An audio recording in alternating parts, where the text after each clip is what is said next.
Hey, what's going on, family? I'm back with another video. It's me, Niecy Denise. Don't mind me. I'm going to read to you guys and I'm going to drink my lunch. This is what I'm drinking right now. Zucchini, pineapple, kale, apple, and spinach. It's my lunch. Then for dinner, I'm going to have cucumber and tomato salad with a couple of slices of grilled chicken. Okay, that's going to be my dinner, and that's going to pretty much be it for me. I am, this morning I had eggs and one slice of toast, but I'm really trying to cut back on eating, and so I'm doing more liquids. I'm trying to during the day. Tomorrow morning I'm going to have sweet pea and lavender for breakfast. It's a juice. And then for lunch, I'm going to have a strawberry. So I'll take screenshots and upload them so you can see what I'm doing. I'm thinking about ordering Kachava because I do have Life Fuel, and it's got a gritty taste. And I'm wondering if Kachava is the same way. Although some with my size would state that you need to kind of stay away from the extra calories, and Kachava can be high calorie. So I don't know. I might try it because I know Chief Red Wolf has tried it and he's drinking quite a bit of it. For me, I'm still doing the everyday dose. I am so proud of myself because I truly feel like I have kicked the Starbucks coffee. Totally. I mean, like, I haven't had coffee in probably, wow, Starbucks, 2 weeks, maybe 2 weeks. I'm really trying to think. It's been a minute. And then when I did go, I ordered it and I had like 3 sips and I like threw it in the trash. I didn't even drink the whole coffee. So I'm like, why did I just pay $10 for a cup of coffee and throw it in the trash? So I'm like, yeah, no, I don't make money like that. So I can't spend money like that and throw away money. So I can honestly say Starbucks has a funky taste to me now. This is good, you guys. All right, we're going to get into it. Book of Wisdom. Enough of me chitter chattering. I hope everybody's having a great day. I am jumping on here, and we're going to cover a couple of things. I left off the last reading that I did on the Book of Wisdom. Let me hold this up. All right, Book of Wisdom. Last couple of pages I read over the cosmology, okay, and flat earth, or flat hearth, flat hearth and the cosmology. Now I'm going to go into about the firmament, and we're going to talk about the North Pole and the heliocentric scam, okay? And hopefully we're going to get to the soul trap. I'm going to go pretty quick. So if you guys are working, driving, Rondo, Jordan, whoever, you guys are out there in your trucks, just put me in and let me play, okay? And just sit back and listen. All right, so this next part says, in the biblical cosmology, the firmament is a vast solid dome created by God on the second day of creation, which divides the primal waters into the upper and lower portions. Genesis 1. In the beginning, God created the heaven and the earth, and the earth was without form and void, and darkness was upon the face of the deep, and the Spirit of God moved upon the face of the waters. And God said, let there be light, and there was light. And God saw the light, that it was good, and God divided the light from the darkness. And God called the light day, and the darkness he called night. And the evening and the morning were the first day. And God said, let there be a firmament in the midst of the waters, and let it divide the waters from the waters. And God made the firmament and divided the waters which were under the firmament from the waters which were above the firmament. And it was so. God called the firmament heaven, and the evening and the morning were the second day. And it shows on the symbolism here on these pages, it says the Royal Arch of the Freemasonry. It has George Washington, the Crown and Court in the UK. Ancient churches and buildings always have domes in them to symbolize the firmament of the heavens. Walt Disney's symbol symbolizes the firmament also. It used to. And then he's got ancient paintings here. Early Christians and the art of the firmament. I'm just going to hold this up because I know if you're driving or whatever, you're not going to be able to see it. But I'm just showing you back then. Back then they knew. As is now, it's not taught. It's we're taught this heliocentric model, right? So North Pole. The aurora borealis is emitted from the magnetic North Pole. The North Pole is the womb of all creation, which gives birth to the four physical elements and all that we see. The aurora borealis ejects out and spreads across the whole earth. It is the source of our spirit or spiritual and biblical cord.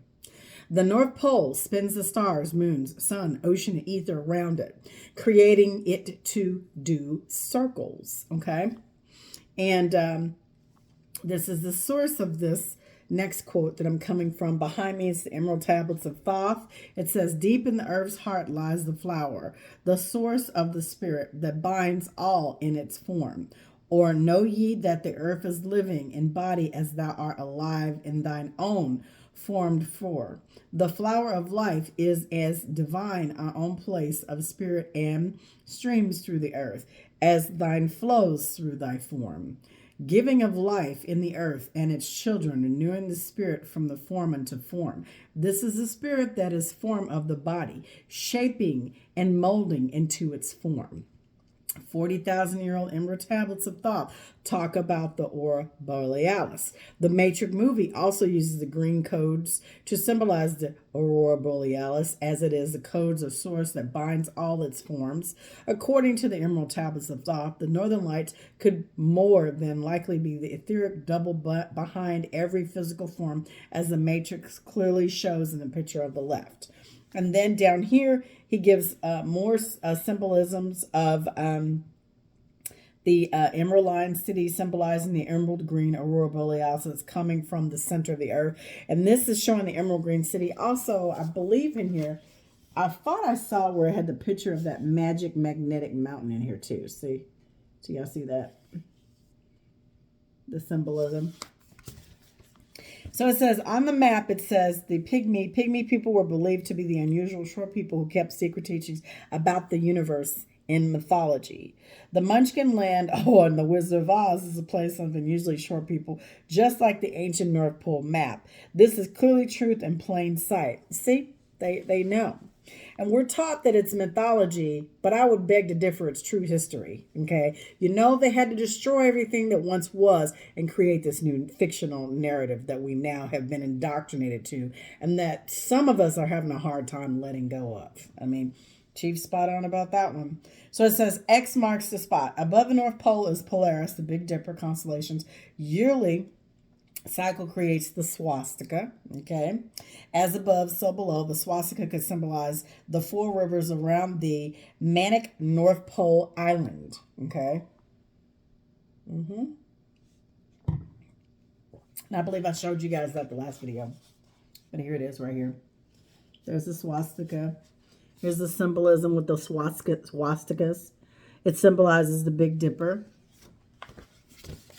So it says, at the center of the earth resides the magnetic North Pole. Positioned above this magnetic pole is Polaris, commonly known as the North Star. It's intriguing to observe the linguistic connection between Polaris and the pole, both originating from the root word pole, P-O-L. The Earth's colossal magnetic field is generated at its center, where an electromagnetic pole contributes to shaping the intricate force. Here's a picture, Mount Meru. Okay. Trying to hold this up where you guys can see it. Okay. Mount Meru, known as Simuru or Siniru or Mahamaru in Sanskrit, Pal stands as a sacred five-peak mountain in Hindu, Jain, and Buddhist cosmologies. It is revered as the focal point of all physical, metaphysical, and spiritual universes. Additionally, references the mountain can be found in certain scriptures of the non-Indian religions, including Taoism, which was influenced by the advent of Buddhism in China. Mount Meru is not a tangible mountain, but rather a symbolic representation of the replicating hyperboloid locating the Earth's center. These hyperboloids give rise to a diamond-like shape as depicted in an accompanying image to the right. I read back to you guys a couple videos about the Hyperboreans. That was the first known creation that took on these forms. Hyperborean, Hyperborea, Hyperboreans. Symbolism and putting the truth in text. Whether or not we're sharp enough to pick it up, that's a whole nother thing. All of these astronomers who implemented the sun being the center of the universe were all Freemasons, as depicted in all their portraits with the Masonic compass. They were all Jesuits. Notice how they all depicted the compass and the globe together in their portraits. And look at this. So now are y'all starting to get this programming? Are y'all now starting to see? Are we now starting to see? There's a picture here. Form a picture. The deception. Okay, it says Nicholas Copernicus, 1473 to 1543, the astronomer who formulated a model of the universe that placed the sun rather than Earth at the center, studied at the Padua University in Italy. And the portraits include globe and Masonic compasses. I have that here, and I'm going to show you. Galileo was another one. What do they gain by lying? Okay.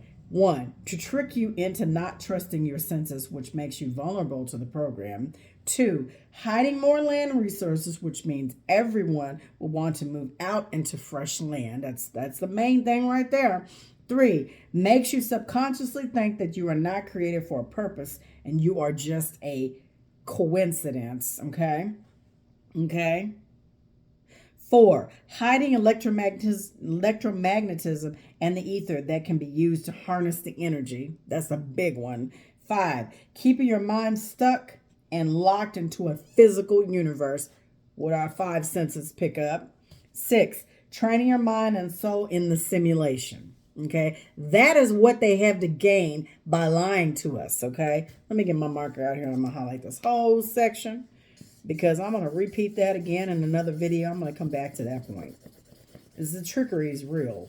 And I mean, I got so much over here that I want to read with you guys, but I got to make these videos short. Man, I got so much to tell y'all. I'll show you, give you book, line, chapter, and verse, and you go look it up yourself.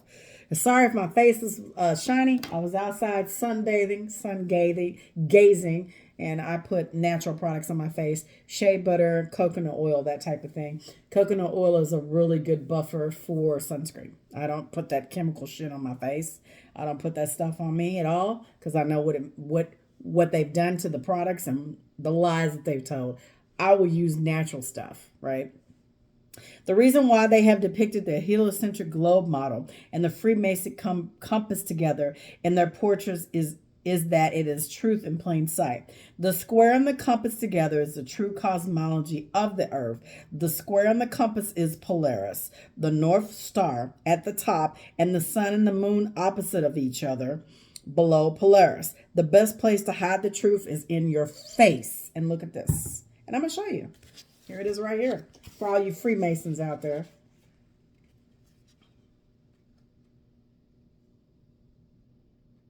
Yeah. All right. NASA in Hebrew means what? To deceive. Nasha, it means to deceive. NASA in Hebrew means to deceive, meaning to trick or lie to someone. NASA has been brainwashing the masses into believing there is no cover above our heads, the firmament, and making the public believe we live in a chaotic universe where an asteroid could kill us at any one moment. And you know what? I used to buy into that shit too, because I was talking about that shit in 2018, 17, 15, 19. I was talking about it. You can go back on my videos and watch my other channels. You'll see it. Over the years, NASA was published photos of the Earth, okay, which are just, what do you call it? Graphic images, AI images that they put out. It says, over the years, NASA has published photos of the Earth. The photos show Earth in many different shades, colors, and tones. Surely the Earth can change color so drastically as presented above. These photos are clearly computer-generated photos, CGI. The famous blue marble shot was created in Photoshop, and that's what it was. I know I'm going to hurt some of y'all feelings, but hey, everybody got their right to their own opinion. I'm just telling you, you need to look and research and understand what's been going on. They lied about everything, y'all. I ain't going to try to convince you of nothing. Either you know or you don't. Okay? Believing in the heliocentric model has many subconscious effects on the person's reality perception. Crashing space balls and aliens and programs they indoctrinated us into through Hollywood and magazines. Have you ever looked up the word Hollywood? Do you know the holly tree? Do you know where the wood comes from and what it was used for? I'm just asking y'all, because I have. So I just want to know if y'all on that level. And it says it's less likely for someone to believe in God if they believe in the Big Bang or the ball, Earth, and aliens. Hollywood comes from the actual wood of a holly tree, which are used to create magic wands to cast spells. See? Television, tell a lie with your vision. Actors, actresses, that's the whole thing. You know, I'm from California. My family lives in California.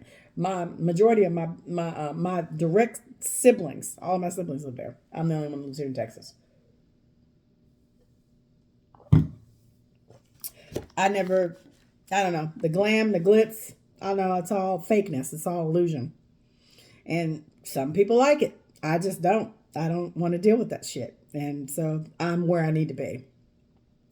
100% proof NASA is using computer-generated photos to be published to the masses. If the Earth was truly a spinning ball in the middle of space with over 5,000 satellites orbiting it, why do we never see one of the 5,000 satellites in the photographs they take? Why is there obviously usage of copy and pasted clouds in these images?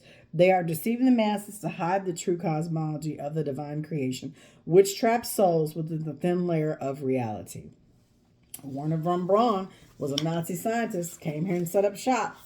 Y'all can go look that shit up yourself. There's Werner right there. And here's these images. And yeah, we know it's CGI. We know that. Hell, I even seen a couple of videos of the astronauts where they were filming, and there was a fly in the background. A fly had landed on the glass. I was like, is that a fly? I had to pause it and slow it down and rewind. It's a fly in space? I was like, ain't no fucking way it's a fly in space. How the hell he get a free ride and I didn't get to go? I knew right then. I was like, they busted. I shit you not. I thought that shit was funny. I think I called up 3 of my sons and said, hey, y'all see that video? No, Mom, we didn't see it. I'm like, let me show it to you. Let me send it to you. The CEO of NASA, Werner von Braun, has Psalms 19:1 Bible verse on his grave. Check this out. And it says, the heavens declare the glory of God and the firmament between his handiwork. Firmament trans to covering or curved dome, plus the word firmament has the root word of firm within it. Means something strong and infallible. Why would the owner of NASA have a Bible verse talking about the firmament on his grave? Just saying. All right. Coincidence 666. The Earth tilts at 23.4 degrees from a 90-degree angle. That is 66.6 degrees or 666. The circumference of the Earth is 21,600 nautical miles, which is 6 by 6 by 600, which is 666. The curvature of the Earth inch is the curvature of the Earth inch per miles square. That is 0.666 feet per miles squared. We are supposedly traveling around the sun at 66,000 miles per hour, and the diameter of the moon is 6 by 6 by 60, which is 21,060 or 666. Now look at this. You think all that's a coincidence? Look at this. Look at these drawings. I'm going to bring it out. Coincidence? Here's the United Nations map. Here it is. Darling Park in Australia. Look at that. Freemasonry. All of this. And of course we know 666 is what? They say the mark of the beast. 666 is man. And I've done videos over that. Let me make sure I got this right. 6 protons, 6 electrons, 6 neutrons is carbon-based life form. It is you and I. It's man. Okay? Let's get into the soul trap. What is the soul? Do we know what the soul is, people? Let's get into it. The soul's essence transcends the material realm, serving as the vital force that encompasses all experiences. It is the divine spark, an observer beyond the visible. A conscious divine spark, an observer beyond the visible, a conscious entity navigating reality unseen. This celestial essence functions as the all-seeing eye, perceiving the intricacies of the mind, the emotional states, and the sensory realm. It's the being experiencing reality. It's you and I experiencing this existence. The soul, an immortal flame, within empowers the utterance of I am. The latter, I, a singular line denoting unity, represents the true self, devoid of gender, name, or form. It is the indivisible one. The phrases following this phrase, I am, resonates within the dualistic confines of the material world. The soul is experiencing the program being played out by the central nervous system. What is the mind? The perception of the soul's experience is generated by the mind. The mind, with its boundless capacity, opens the door to limitless possibilities. Every manifestation finds its origin in the individual's mind. Take, for instance, the act of kicking a football. It begins with a decision formed in the mind. The mind serves as a projector for the soul. A prime example is to astral projection, where the mind has the capability to project consciousness, soul, into an astral plane in the dynamic. The soul takes on the role of the observer, and the mind acts as the projector, and the body serves as a vessel for the reality you inhabit. And also, the brain is actually what you would consider a catalog, a computer. Our bodies are intricately designed. These bipedal hominid bodies that we are currently housed in, or we've taken up ownership in, right? Preparing for life after death. All things seen perish. All things that are not seen are immortal. Preparing for life and death are crucial while we are alive. When we depart from this body, we're left with the true state of mind and emotional self. While we are alive, we gain cover. We can cover, okay, these things up with distractions such as food, sex, entertainment. When we are in our raw spirit form, there is no hiding our true state of mind. It is so important we kill off the lower nature of ourselves before we die, so we don't leave the body with desire, lust, and greed, which may cause us to reincarnate. See, they know what they're doing. To prepare for life after death, the individual needs to remove all mental addictions, such as desire for sex, food, addictions, drugs, alcohol, clothes, shopping, cars, whatever, sex, all things that consist of materialistic pleasure and wants. Instead of having mental addictions to the external world, we need to turn within ourselves and find love, happiness, and joy within ourselves, so we not rely on the external things to source our happiness and our joy. I'm going to say it one more time in the back row for you people who ain't listening.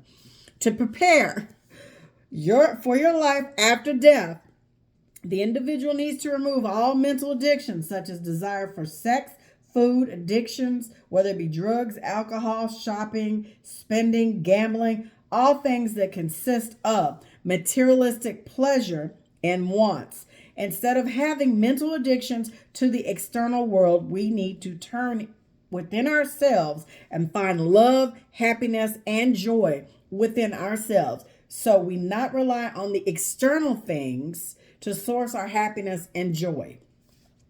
The 7 deadly sins are lust, gluttony, greed, sloth, wrath, envy, and pride. And they are 7 internal states that will cause us to operate our lives in the lower parts of the lower 3 chakras, which we discussed previously. They are also the 7 eternal states that will result in us wanting to reincarnate in the life after, or in the afterlife. The ego seeks to serve itself. The ego seeks outward recognition. The ego sees life as a competition. The ego seeks to preserve self. The ego looks outwardly. The ego feels lack. The ego is mortal.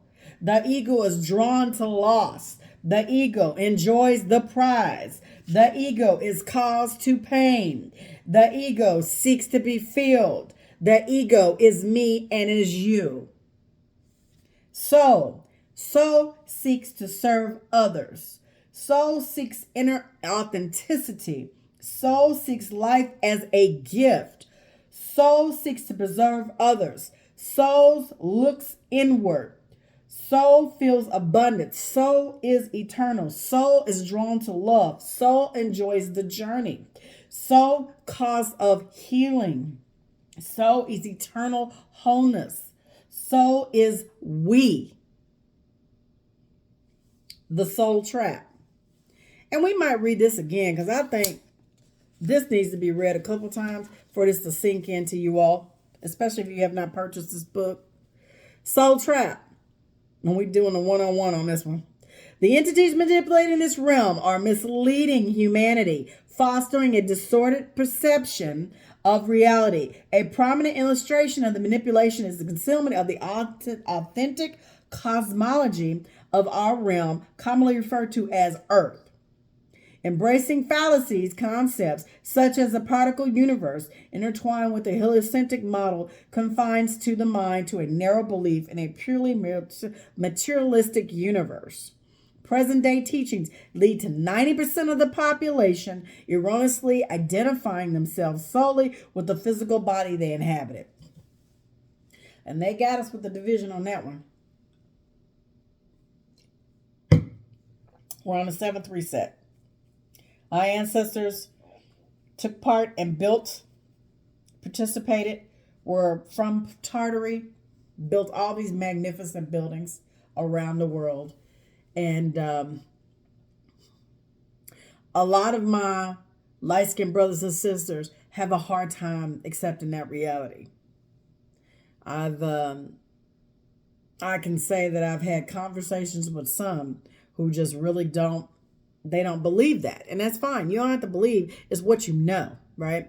And so the point someone brought up to me day before yesterday, or was it yesterday, was that you didn't live back then. So how would you know? Just because it's written in the book doesn't mean it's right. You know, the curriculum we study is in the university. Well, hold on now. Pump your brakes, sister. Who created these universities? Who created this educational system? Who's the number one culprit in all this BS in the world right now, right? Who is causing the division? Who is causing the wars? Who?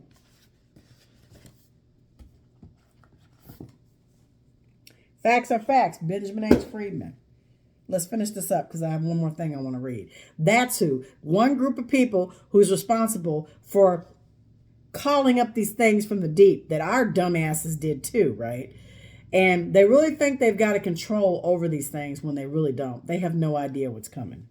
Many of us have no idea what's coming. It's coming. So it says, as previously mentioned, the mind serves as a projector of the soul, acting as a conduit connecting the soul to the body. By manipulating the mind, these entities ensnare consciousness within the confines of the physical body, which represents the earth in this context. The body, in essence, serves as the vessel for navigating this realm. The central nervous system functions as the mechanism orchestrating the program that shapes our consciousness and experience. Consequently, when we engage in an astral projection and detach from the body, we are in effect departing from the earth. The body simulates the reality experienced by our consciousness, and leaving it through astral projection is akin to transcending the earth.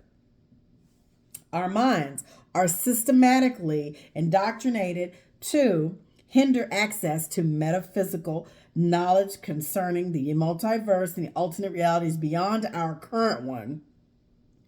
Our souls find themselves confined here because the mind lacks the wisdom to project consciousness out of the soul system, a concept often referred to as ascension. When the mind and soul separate from the deteriorated body, laden with material desires, false identification, and lust, they carry an additional layer of misguided identity. This results in the mind yearning to return to the earth.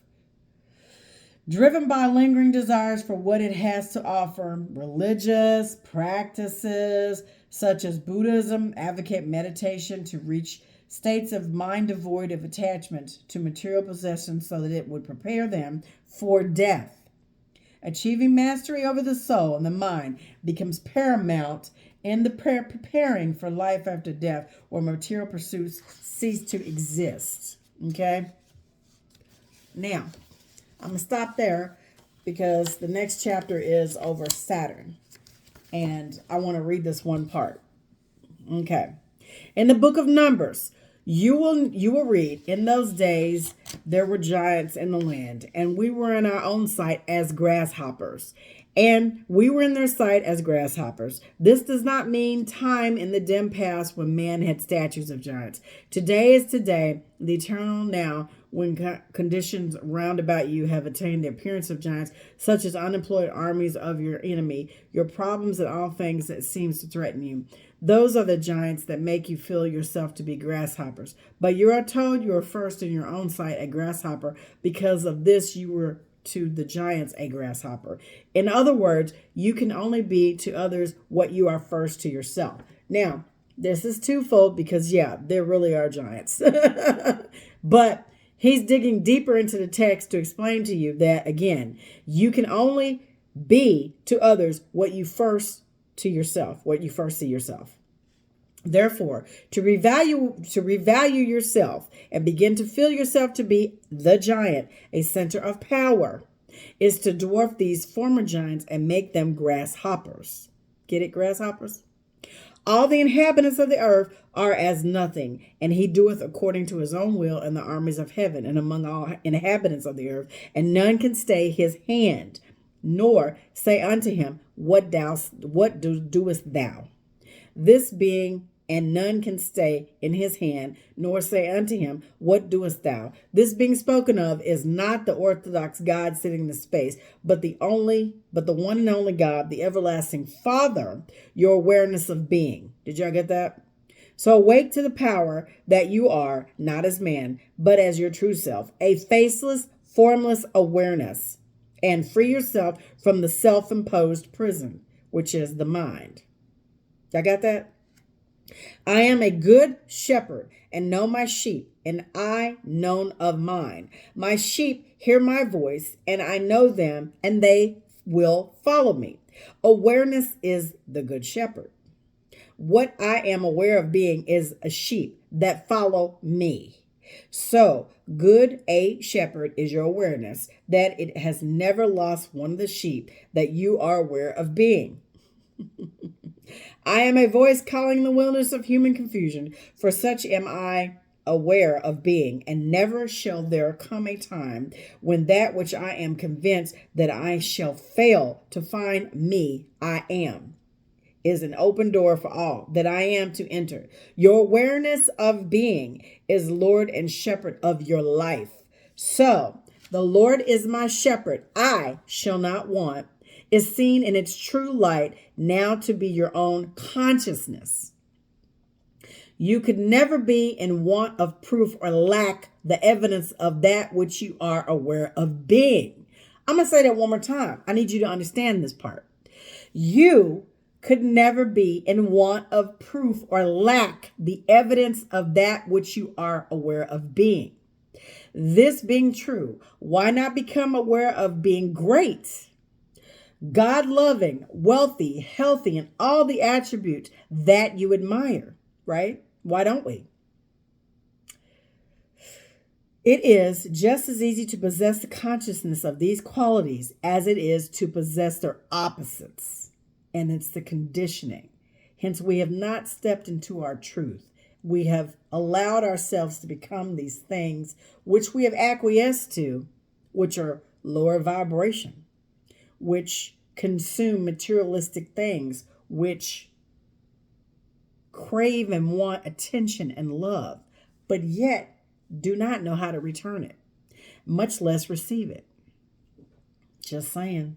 It's just my observation, but it's true. On the contrary, your world is what it is because of your present consciousness. I'm going to say it one more time for the people in the back row. On the contrary, your world is what it is because of your present consciousness, your present mindset. Simple, is it not? Too simple, in fact, for the wisdom of man that tries to complicate everything. Paul said of this principle, it is to the Greeks of wisdom of this world, foolishness, and to the Jews are those who look for signs, a stumbling block, with the result that man continues to walk in darkness rather than awake to the being that he is. Man has so long worshipped the images of his own making that at first he finds this revelation blasphemous, since it spells death to all his previous beliefs in a God apart from himself. This revelation will bring the knowledge that I and my Father are one, but my Father is greater than I. You are one with your present conception of yourself. You are one with your present conception of yourself, but you are greater than that which you are at present aware of being. Before man can attempt to transform his world, he must first lay the foundation that I am the Lord. That is man's awareness. His consciousness of being is God. Until this is firmly established, so that no suggestion or argument put forward by others can shake it, he will find himself returning to the slavery of his own former beliefs, like a dog returning to vomit. And that's true. And I put that in there because that's what it reminded me of. Read that in the text. Don't remember what version it was or what verse it was.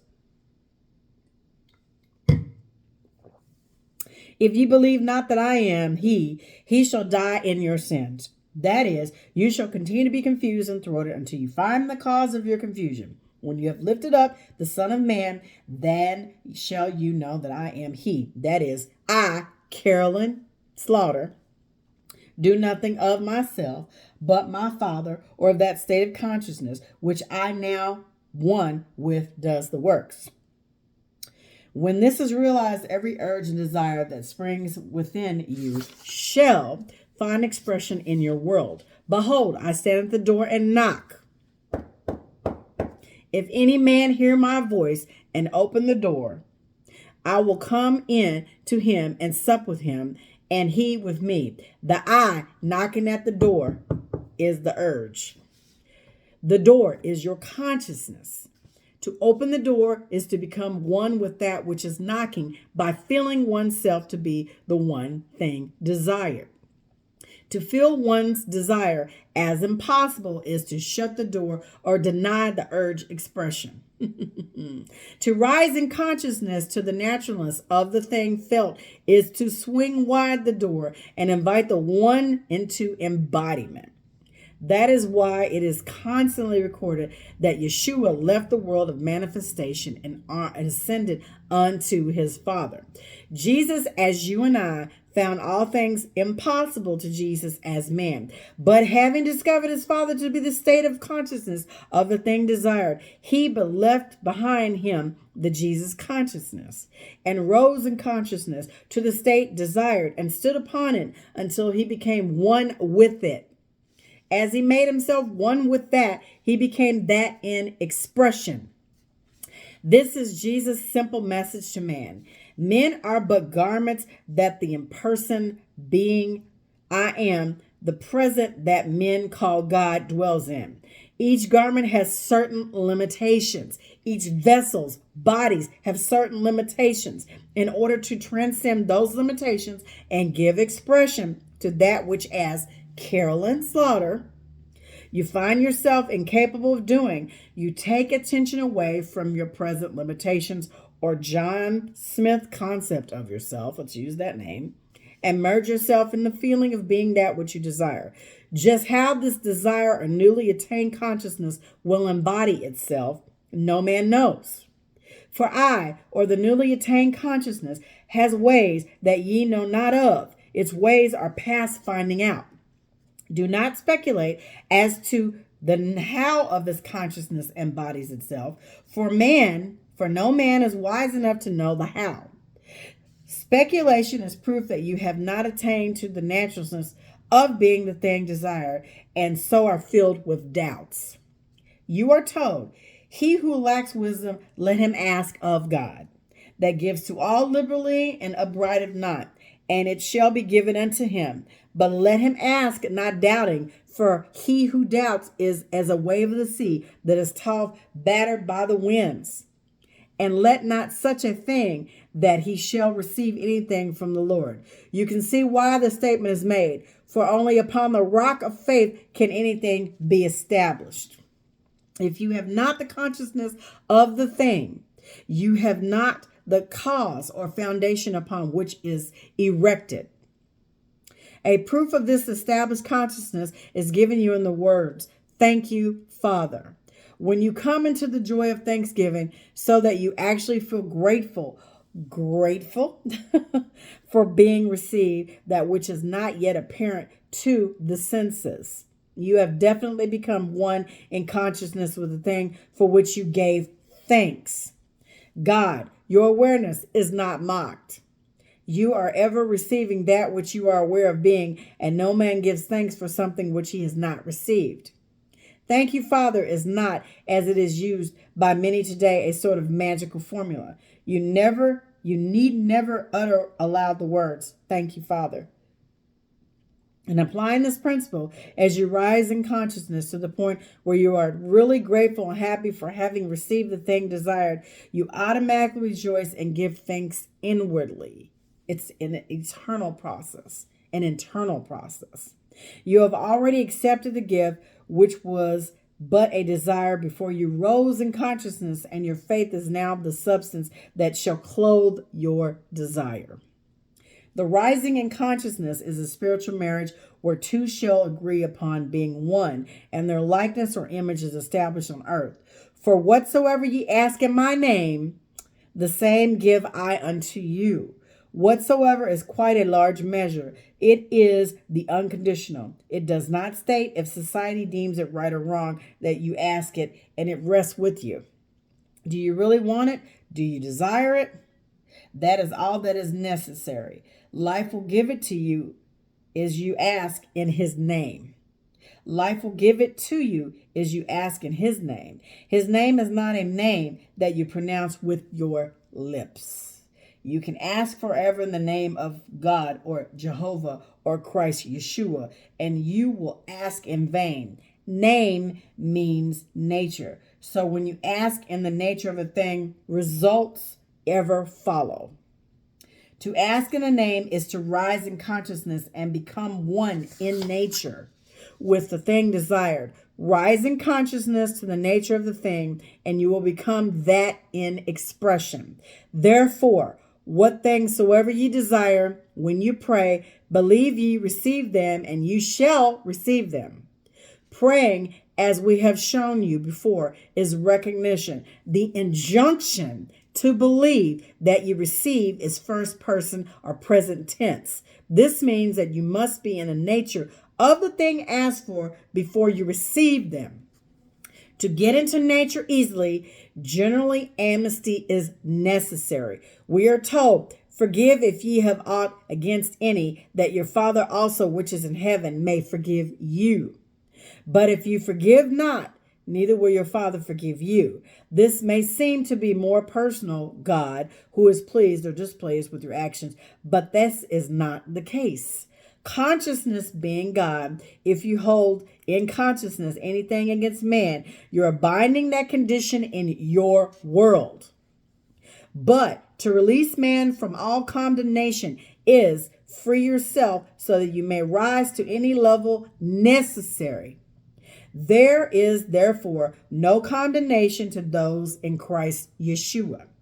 Therefore, a very good practice before you enter into your meditation is first to free man in the world from blame. For law is never violated, and you can rest confidently in the knowledge that every man's conception of himself is going to be his reward. So you do not have to bother yourself about seeing whether or not man gets what you consider he should get. For life makes no mistakes and always gives man that which man first gives himself. And I'm going to stop it right there because I'm at time and I'm past my time. So I wanted to read to you guys and bring that message to you because I really felt as though something was telling me that I needed to read that because I had a conversation with a dear friend, and this person is where I was a couple months ago and struggling in the mindset and putting the intention out there and not getting the results that they desire. And the only thing I can say to you, and I'm not saying this is a true testament, I'm just simply saying where your thoughts go, your consciousness is. And you must clear the mind and focus on that which you want. It has to be in the mind first before you can execute it. And sometimes just you putting it in the thought process and going over it consciously and laying it down at the throne of the Creator and asking for a thing, you must believe that you've already got it, that it's already done, that you're going to receive it. And I'm proof of that. There's been many things that I've asked. Some things I've asked that I have not gotten. But the majority of things that I have asked for, I have gotten them. All by maybe some action. Yes, of course. I had to execute certain things in order to get to where I am. But the most complicated part that people miss is the fact that they have to put it in the mental. You have to picture it mentally. And it's like, once you picture it and you ask for it, believe you already have it and it's done. And it's not even a belief. It's, you know it. Once you ask for it, you know it's done. I don't know how to be even more clear than what I am. And I know someone needed to hear this message. That's why I'm reading it. I don't know who it is. I really don't. But I'm just basically telling you that all is thought, all is mind, all is vibrating. We have millions of magnetite crystals in our brain and they're vibrating. And we cannot see all of the reality around us. We are living in ether. We're in expression. We're in awareness in these bodies. But there's so many things around us that we don't see. And there's so many actions that may have to be put into place in order for you to get what you've asked for. So when you ask for a thing, don't ask amiss. Ask it, put it in your thought process, hold it there, and leave it there. And then do what you need to do to execute the things that you may have to do on your side. And then when you've done everything you possibly can, let it ride. Leave it there. Leave it at the throne or the footsteps, as you should say. Because all things happen in due time. That's all I can tell you. I don't know. It's just coming. This is pouring out of me. And it's like I have to say this because someone needs to hear it. I don't know.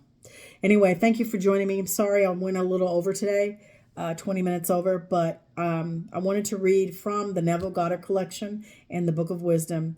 We did not get to White Cargo, White Trash, The Birth of a White Nation, or Facts Are Facts, Benjamin Friedman, but I will deep dive into several chapters of these books because I want to outline a couple of things that many of you are not aware of. So anyway, I'll talk to you guys soon. Remember what I always say, be the change you want to see all around this planet, because it is up to you and I, to make a positive change in this dome. I'll talk to you guys soon.